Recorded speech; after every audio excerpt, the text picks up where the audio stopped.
Semen is of an extraordinary level of potency. You are using it to spill it on the JNU bed sheets.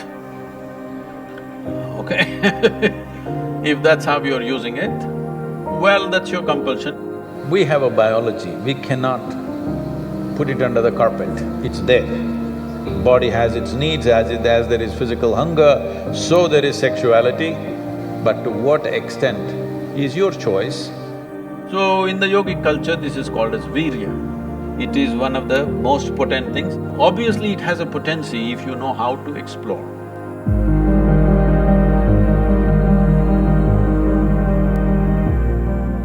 Namaskaram, Sadhguru. I want to know that when a student steps into college, all of a sudden he or she gets access to a huge amount of pornographic material which so far was off limits for him or her. And in the process, he or she enjoys that, and as we said, he or she experiences heaven on earth. But, and we even have nicknames for those people who overdo it. They masturbate. We overdo it sometimes. So how do we know how much of that is good or bad? And so can we have the truth about masturbation? Oh, looks like a popular question, eh?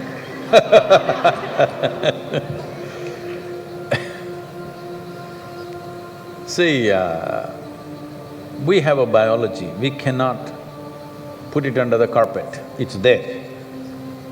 It's best we address it for what it is.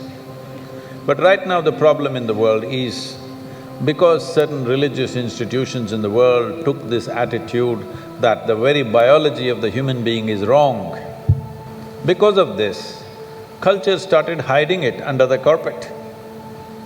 Well, in this culture we never had it, but after the British came and left, we became more prudish than the British. But before that, if you look at our temples, all the outside temple art is all pornographic, if that's what you want to call it. But we don't call it pornographic, we are only talking about the various dimensions of human biology. Because we don't see it as wrong, but we see it as the periphery of life. If you stay there only, you will stay on the physical dimension forever, you will not explore anything else. So in the temple, always it's the periphery. You are supposed to look at that and understand it's the periphery of life and try to make an attempt to go deeper, but at the same time not to be in denial of it.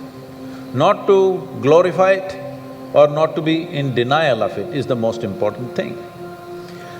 But in your college, watching these things on the whatever, your internet or whatever, people tell me that somebody told me, I don't know if these percentages are correct.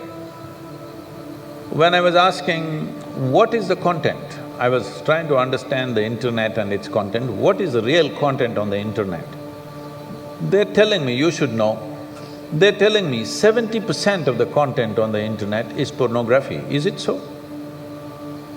Is it so? You must be the expert.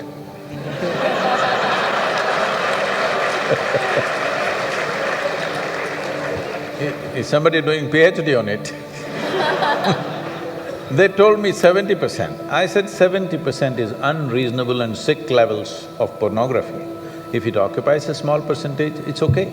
70% of a technological platform which could do millions of things, unfortunately is pornographic. Just biology of life. It's very unfortunate because once you come as a human being, your biology is not the front end of your life. It is one part of your life. This cerebral capability came so that your intelligence becomes the front end of your life, and if you become conscious, your consciousness becomes the front end of your life. Biology is the front end of a bull. It's okay for him, that's all he knows. But biology should not be the front end of a human life, it is part of our life. We are not denying it. So, at a certain stage in your life, it's like this. A 95-year-old man went for a medical checkup with his doctor. The doctor did a thorough checkup and said, "Hey, old boy, you're doing great for 95, no problem with you." Then the old man asked, "Doctor, but what about my sex life?" Then the doctor looked at him and asked, thinking about it or talking about it?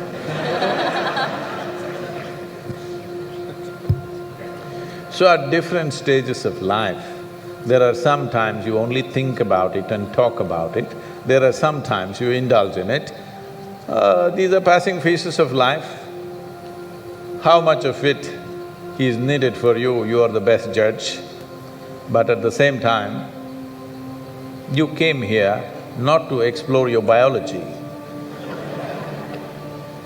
At least you should have gone to MSc in biology. You shouldn't be wasting your time in a technological institute exploring biology. Does it mean to say you don't have biology, you don't have biological needs? You have, it's fine, but it must be on the periphery. It should not become the core of your life because it will reduce you in the sense.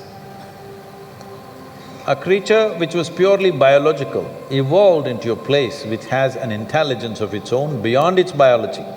See, animal intelligence works for its biology alone. How to get its food, how to get its mate, this is all its entire life is. If human intelligence also functions like that, you are bellying the evolutionary process. You are seeing how to go back, take the evolutionary process backward, not necessary.